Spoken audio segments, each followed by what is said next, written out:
Mengingat telah berjalannya program visi dan misi dan masa kerja Bupati, Jumat 16 April 2021 Dinas Lingkungan Hidup Kabupaten Lebong mendukung visi dan misi Bupati untuk mewujudkan Lebong yang bahagia dan sejahtera.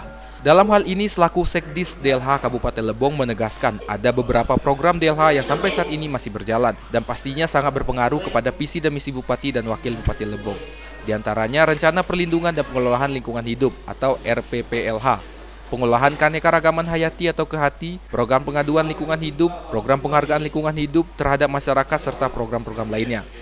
Dari DLH, saya Sekretaris Dinas Lingkungan Hidup, menjelaskan apa kegiatan yang sudah dilaksanakan maupun yang akan dilaksanakan sesuai dengan visi misi Bupati Lebong yang bahagia dan sejahtera, dan rencana perlindungan dan pengelolaan lingkungan hidup atau disingkat dengan RPPLH.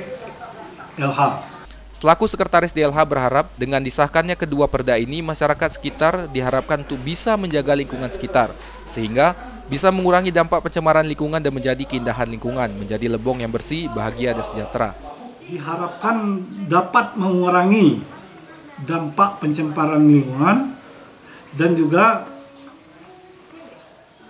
diharapkan juga mutu kelas air di Kabupaten Lebong ini tetap terjaga. Dari lokasi, Andika Manganang, Lebong TV, melapor.